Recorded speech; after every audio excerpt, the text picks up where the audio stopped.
आज मम्मीको यति ठुलो अपरेसन भयो अनि अपरेसन पछि हामीहरू सबैजना किन पशुपतिनाथ जानु परेको होला।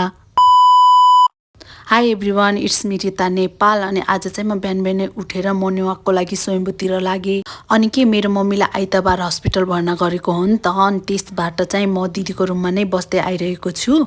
अनि मेरो दिदीको रुम चाहिँ ढुङ्गेधारामा छ। अनि त्यहाँदेखि मर्निङ वाक आउँदा चाहिँ म सिधा भगवान पाउमा आउनुपर्छ के।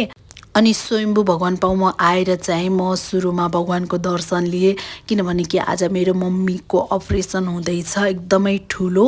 मेरो मम्मीलाई ब्रेन ट्युमर छ नि त, अनि त्यही भएर मम्मीको अपरेसन हुँदैछ। मम्मीलाई लगभग 3 वर्ष भयो ब्रेन ट्युमरले सताएको।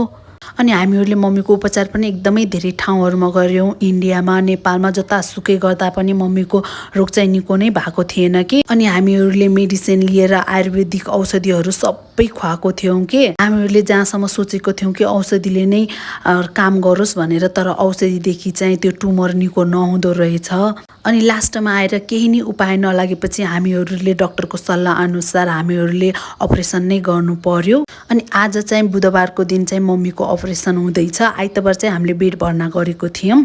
यस्तो रोग चाहिँ है कहिले पनि कुनै दुश्मनलाई पनि नलागोस् भन्छु कि म चाहिँ। मेरो मम्मी यति तडपिनु भएको छ कि यति तडपिनु भएको छ यो रोगले गर्दाखेरि। अनि मेरो दिदी दादा मम्मीहरू चाहिँ सबै हस्पिटलमै हुनुहुन्थ्यो। अनि म चाहिँ बिहान खाना लिएर हस्पिटल आएँ। अनि हामीहरू चाहिँ 4-5 जना छौँ कि, मेरो दादा, मेरो मम्मी, मेरो हजुरआमा, दिदी अनि सबैजना, दादाको छोरो, सबैजना हामीहरू चाहिँ हस्पिटलमा नै छौँ आज दिनभरि। हामीले चाहिँ मम्मीको उपचार अहिले हाल न्युरो हस्पिटलमा गर्दैछौँ। मम्मीको अपरेसन चाहिँ 8:30 बजीदेखि स्टार्ट भएको थियो। लगभग 8-9 घन्टा पछि हामीलाई डक्टरले बोलाउनु भयो अनि काउन्सिलिङको लागि। अनि म, दादा, मम्मी र दिदी गएर बुझ्दाखेरि डक्टरले अपरेसन चाहिँ सक्सेस नै भएको छ, राम्रो नै भएको छ, तर पनि अलिक क्रिटिकल छ भन्नुभयो।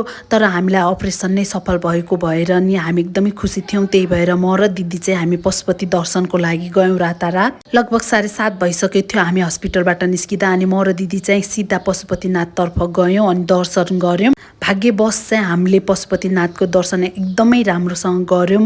भगवानको मन्दिरभित्र नै गएर हामीले राम्रोसँग दर्शन गर्न पायौँ। एकदमै खुसी छौँ हामीहरू। मम्मीको अपरेसन सफल भयो।